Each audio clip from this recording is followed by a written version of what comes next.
सभी साथियों को प्यार भरा नमस्कार। मैं आपका दोस्त सुनील कालवा एक बार फिर हाजिर हूं आप सभी के सामने एक नई क्लास लेकर।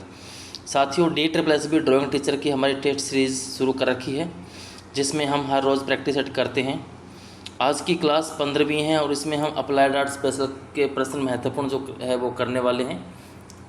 अप्लाइड आर्ट स्पेशल के महत्वपूर्ण प्रश्न, लगभग 50 प्रश्नों की ये क्लास है और एक भाग और है वो जल्द मैं लेकर आऊँगा। थोड़ी सी तबीयत ख़राब चल रही है मेरी, इस वजह से मैं लगातार क्लास नहीं ले पा रहा हूँ, क्षमा चाहता हूँ। फिर भी मेरी कोशिश रहती है मैं आपके लिए क्लास बनाऊँ और गूगल फॉरम के ऊपर भी टेस्ट भी तैयार करता रहता हूँ। कभी कभार उसमें थोड़ी गलती भी हो जाती है, तो अगर आपको कोई प्रश्न में डाउट होता है, गलत होता है, तो प्लीज़ कमेंट करके बताएं। टेलीग्राम चैनल पर आप कमेंट कर सकते हैं, तो मैं उन गलतियों को सुधार दूँगा। ये नहीं है कि मैं ही सर्वसर्वा हूँ, सब कुछ मैं ही जानता हूँ, तो टाइप करने में कुछ करने में गलतियाँ सबसे हो जाती है, मुझसे भी गलतियाँ हो जाती है। तो उसको आप मुझे बताएं, मैं आपकी सुझाव को मानूंगा और मैं उस गलतियों को ठीक करने की कोशिश करूँगा। जो मेरी नज़रों से बच जाए वो आपकी नज़रों में आता है तो मुझे बताएं। तो चलो शुरू करते हैं आज अपनी क्लास। आज का पहला महत्वपूर्ण प्रश्न, ये जो क्लास है हमारी ग्राफिक डिज़ाइन और एडवर्टाइजमेंट दोनों के महत्वपूर्ण प्रश्न होंगे। तो पहले 50 प्रश्न देखते हैं किस प्रकार के आते हैं, जिसमें हम ग्राफिक डिज़ाइन बेसिक, पहले 1 से 10 जो प्रश्न है हमारे वो ग्राफिक डिज़ाइन के बेसिक्स प्रश्न है।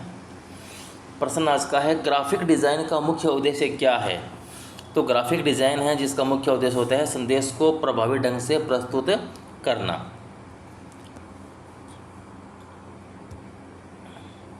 ग्राफिक डिज़ाइन किसका संयोजन है। जो ग्राफिक डिज़ाइन है वह आपका कला व संचार का संयोजन होता है।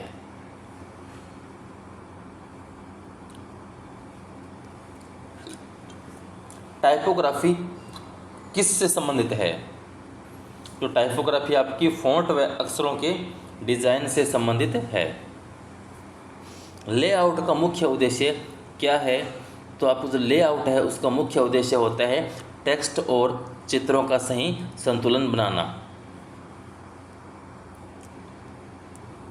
रोस्टर ग्राफिक्स किस सॉफ्टवेयर में ज़्यादा उपयोग होते हैं। तो ये एडोब फोटोशॉप के अंदर सबसे ज़्यादा इसका इस्तेमाल किया जाता है। वेक्टर ग्राफिक्स किस सॉफ्टवेयर में बनते हैं। तो ये आपके एडोब इलस्ट्रेटर में बनते हैं।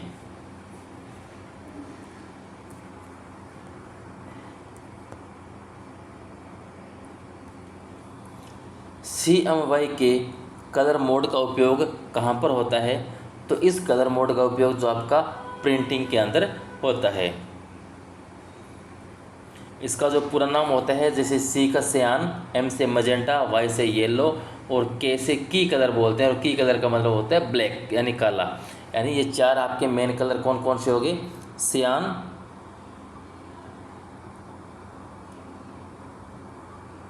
सियान के बाद आपका मेजेंटा, मेजेंटा के बाद वाई से बनता है आपका येलो, और के का मतलब होता है की कलर। के का मतलब आपका की कलर, और की कलर से तात्पर्य आपका है ब्लैक से, ब्लैक से यहाँ पर तात्पर्य है। तो ये 4 मेन कलर होते हैं आपके प्रिंटिंग के, इन्हीं चारों से मिलकर सारे कलर तैयार होते हैं। तो फिर आपका सही उत्तर क्या होगा इसका, प्रिंटिंग। RGB कलर मोड का उपयोग कहाँ किया जाता है। जो RGB कलर मोड है इसका उपयोग कहाँ होता है। तो इसका उपयोग होता है स्क्रीन और डिजिटल डिस्प्ले के अंदर।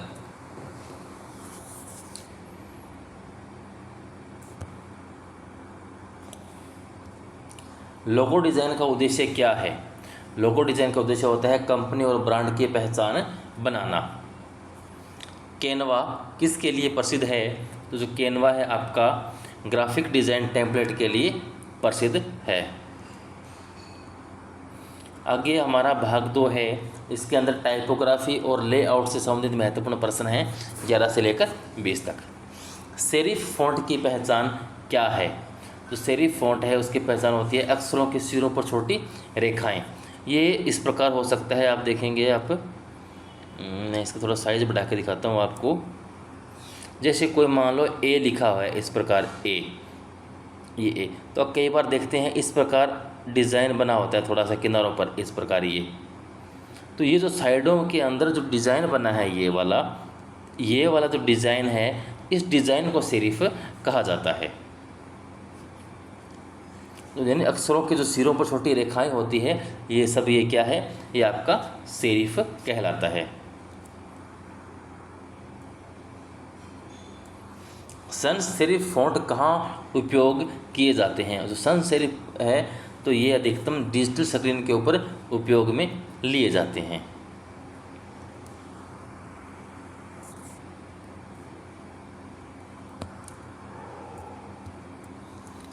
लीडिंग का संबंध किससे है?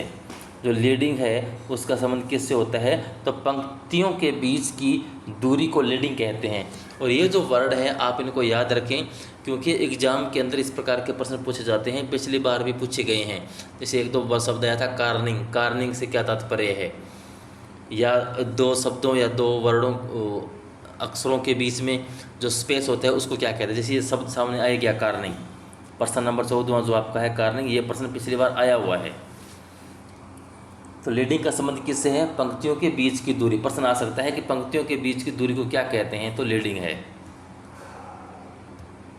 कार्निंग किसे कहते हैं? तो कार्निंग कहते हैं आपके अक्षरों के बीच की जो दूरी है उसको कार्निंग के नाम से जाना जाता है।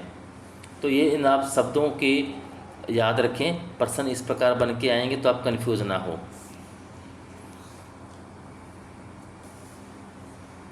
अलाइनमेंट में जस्टिफाई का अर्थ है, अलाइनमेंट के अंदर जस्टिफाई का अर्थ क्या है? तो होता है दोनों किनारों को समान रखना, दोनों किनारों को समान रखना। ग्रिड सिस्टम का उपयोग किस लिए होता है? तो ग्रिड सिस्टम का उपयोग आपका संतुलित लेआउट बनाने के लिए उपयोग होता है। डिस्प्ले फ़ॉन्ट्स कहाँ उपयुक्त है? तो डिस्प्ले फ़ॉन्ट आपका कहाँ उपयुक्त होता है? वह हेडलाइन और पोस्टर बनाने के लिए डिस्प्ले फ़ॉन्ट्स का उपयुक्त होता है। नेगेटिव स्पेस का अर्थ है, जो नेगेटिव स्पेस है उसका अर्थ क्या होता है? उसका अर्थ होता है कि चित्र का जो खाली क्षेत्र है उसको नेगेटिव स्पेस के नाम से जाना जाता है। यानी चित्र बनाया हुआ है उसके आसपास जो खाली क्षेत्र है, उसके अंदर जो खाली क्षेत्र है वह सारा क्या है? नेगेटिव स्पेस है। पोस्टर डिज़ाइन में सबसे महत्वपूर्ण तत्व कौन सा होता है? तो वहाँ पर कॉल टू एक्शन जो है सबसे महत्वपूर्ण तत्व होता है। मैगनीज लेआउट में सबसे प्रमुख होता है, तो मैगनीज लेआउट के अंदर सबसे प्रमुख होता है कवर पेज। जो कवर पेज है, मुख्य पेज आपका है, वह सबसे उसका महत्वपूर्ण लेआउट का प्रमुख भाग होता है। अब आगे हमारा भाग 3, जिसके अंदर कलर थ्योरी है। कलर यानी 21 से 30 के जो हमारे प्रश्न है वो कलर से संबंधित होने वाले हैं। प्राइमरी कलर कौन से हैं? तो प्राइमरी कलर आपके कौन से हो गए? रेड, येलो और ब्लू। रेड, येलो और ब्लू जो आपके है प्राइमरी कलर है। सेकेंडरी कलर कैसे बनते हैं? तो प्राइमरी कलर को मिलाकर जो कलर बनते हैं वह आपका सेकेंडरी कलर होते हैं।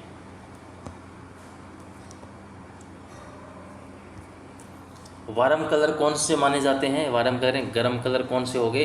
तो आपके रेड, ऑरेंज और येलो आपके वार्म कलर होते हैं, गर्म कलर होते हैं। कूल कलर कौन से होते हैं? कूल कलर आपके ब्लू, ग्रीन और पर्पल जो है आपके कूल कलर हैं।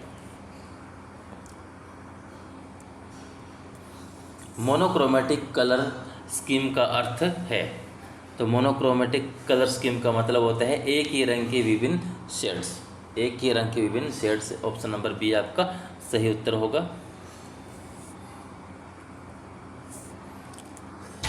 कंप्लीमेंट्री कलर्स किसे कहते हैं? तो कंप्लीमेंट्री कलर किसको कहते हैं? विपरीत रंग जो है उसको कंप्लीमेंट्री कलर्स कहते हैं। ब्लैक और वाइट को किस श्रेणी में रखा जाता है? तो ब्लैक और वाइट को आपका नेचुरल कलर के अंदर रखा जाता है।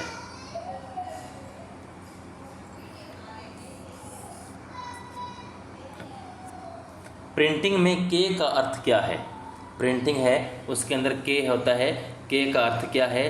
तो के का अर्थ होता है, अभी मैंने आपको बताया था प्रिंटिंग के अंदर जो आपका नाम आया था CMY के कलर जो आया था CMY के अंदर की का मतलब होता है की कलर, और की से तात्पर्य होगा आपका ब्लैक।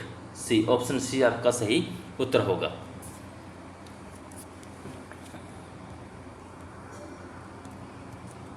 कलर साइकोलॉजी के अनुसार रेड का अर्थ क्या है? कलर साइकोलॉजी के अनुसार आपका रेड का अर्थ हो गया ऊर्जा और जुनून। ब्लू रंग किस भावना को दर्शाता है? तो ब्लू रंग आपका भरोसा और शांति को दर्शाता है। प्रश्न हमारे भाग 4 है, इसके अंदर हमारे सॉफ्टवेयर टूल्स और शॉर्टकट से संबंधित प्रश्न होने वाले हैं। तो प्रश्न नंबर 31 देखिए, फोटोशॉप में Ctrl+T का उपयोग किस लिए होता है? Ctrl+T का उपयोग होता है ट्रांसफॉर्म के लिए, यानी आकार बदलने के लिए इसका उपयोग में लिया जाता है।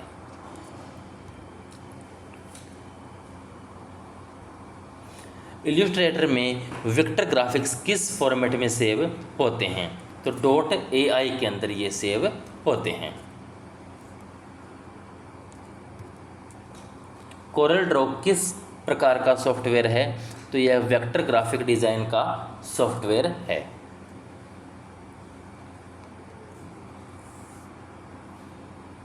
देखो, मुझे इन सॉफ्टवेयर्स के बारे में ज़्यादा जानकारी तो है नहीं, मैं केवल आपको इनको प्रश्न उत्तर बता सकता हूँ, बहुत ज़्यादा डिटेल से इनको बारे में नहीं समझा सकता, क्योंकि मैंने जब बहुत ज़्यादा सॉफ्टवेयर का कोई कोर्स नहीं किया हुआ, इनके बारे में गहराई से डिटेल में मुझे जानकारी नहीं है। तो आप इन प्रश्नों को देख लें, थोड़ा को याद कर लें। अगर आपको इनके बारे में जानकारी है तो आप बढ़िया बात है, नहीं है अगर चाहते हैं तो इनको सर्च कर लें।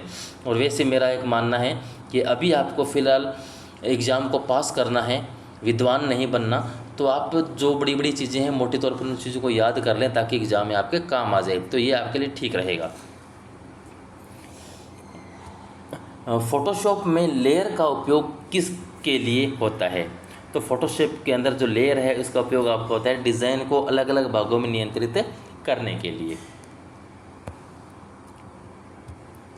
Ctrl+Z का शॉर्टकट किस कार्य के लिए होता है? तो यह अंडो के लिए होता है।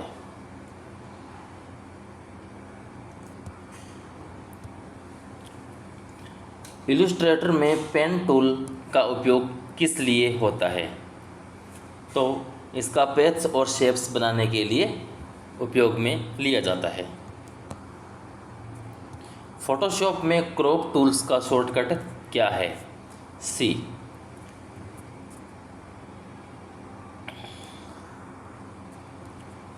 वेक्टर ग्राफिक की खासियत क्या है? तो वेक्टर ग्राफिक जो है उसकी खासियत बात यह है कि जूम करने पर भी क्वालिटी ख़राब नहीं होती, जूम करने पर भी उसकी क्वालिटी जो है अच्छी बनी रहती है। फोटोशॉप में इमेज को सेव करने का डिफ़ॉल्ट फॉर्मेट क्या है? तो उसका है .psd। एडोब InDesign का उपयोग मुख्य रूप से कहाँ होता है? तो उसका पेज लेआउट और पब्लिशिंग के लिए उपयोग में लिया जाता है। तो ये हमारी सारी ग्राफिक्स के मुख्य और महत्वपूर्ण थोड़े प्रश्न थे इनके। अब हम हमारे कुछ प्रश्न आएंगे एडवर्टाइजमेंट बेसिक से संबंधित होंगे, यानी विज्ञापन कला से संबंधित हमारे प्रश्न हैं। एडवर्टाइजमेंट का मुख्य उद्देश्य क्या है? तो एडवर्टाइजमेंट यानी विज्ञापन का मुख्य उद्देश्य आपका होता है उत्पाद या सेवा का प्रचार करना। सबसे पुराना विज्ञापन माध्यम कौन सा है? तो सबसे पुराना विज्ञापन माध्यम आपका अखबार है। स्लोगन का उपयोग किसके लिए किया जाता है? स्लोगन का उपयोग आपका ब्रांड को यादगार बनाने के लिए किया जाता है। आउटडोर एडवर्टाइजमेंट का उदाहरण कौन सा है? तो यहाँ पर जो दिए गए हैं TV commercial, newspaper ad, hoardings या बिलबोर्ड या रेडियो एड, इसके अंदर आप देखेंगे तो जो होर्डिंग और बिलबोर्ड जो है आपके आउटडोर एडवर्टाइजमेंट के उदाहरण हैं। यानी बाहर जो आप क्षेत्र में आप लगाते हो तो बड़े बड़े होर्डिंग्स आप देखते हो तो वह आउटडोर एडवर्टाइजमेंट का उदाहरण है। एडवर्टाइजमेंट के अंदर टारगेट ऑडियंस का अर्थ क्या है? तो एडवर्टाइजमेंट जो है उसके अंदर टारगेट ऑडियंस का अर्थ होता है विज्ञापन देखने वाले ग्राहक। विज्ञापन देखने वाले जो ग्राहक है उसको कहते हैं टारगेट ऑडियंस। डिजिटल एडवर्टाइजमेंट का प्रमुख लाभ क्या है? सीधा और तेज़ प्रभाव।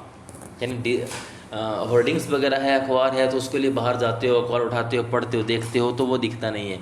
लेकिन डिजिटल के अंदर जैसे आप टीवी ऑन किया, मोबाइल ऑन किया तो सबसे पहले आपके सामने एडवर्टाइजमेंट आती है। कोई भी आप आजकल ऐप खोल लो या यूट्यूब चला के देखो, सबसे पहले उसके अंदर एड ही चलती है, उसके बाद कुछ अगला प्रोग्राम चलेगा। तो उसका प्रमुख लाभ होता है सीधा और तेज़ प्रभाव। प्रिंट एडवर्टाइजमेंट के लिए कौन सा रंग मोड उपयोग किया जाता है? तो उसके लिए CMYK रंग मोड उपयोग में लिया जाता है। कॉल टू एक्शन CTA का मतलब क्या है? दर्शक को कोई कदम उठाने के लिए प्रेरित करना। दर्शक को कोई कदम उठाने के लिए प्रेरित करना कॉल टू एक्शन का मतलब होता है। ब्रांड की पहचान बनाने में सबसे ज़्यादा मददगार क्या है? तो ब्रांड की पहचान बनाने के लिए मददगार क्या आपका लोगो और स्लोगन है। इफेक्टिव एडवर्टाइजमेंट की सबसे बड़ी विशेषता क्या है? दर्शक को आकर्षित करना और संदेश याद रखना, ये सबसे बड़ी विशेषता है। तो दोस्तों आज के लिए बस इतना ही, ज़्यादा लंबी क्लास में नहीं ले पाऊँगा, क्षमा चाहता हूँ। अगर आपको मेरी क्लासेस, मेरी वीडियोस पसंद आ रही हैं तो प्लीज़ अपने दोस्तों को शेयर करें, मेरे चैनल को सब्सक्राइब करें। कोई कहीं भी कमी नज़र आती है तो प्लीज़ कमेंट करें। कोई प्रश्न पूछना है तो कमेंट करके पूछें। पढ़ते रहें, मस्त रहें। धन्यवाद।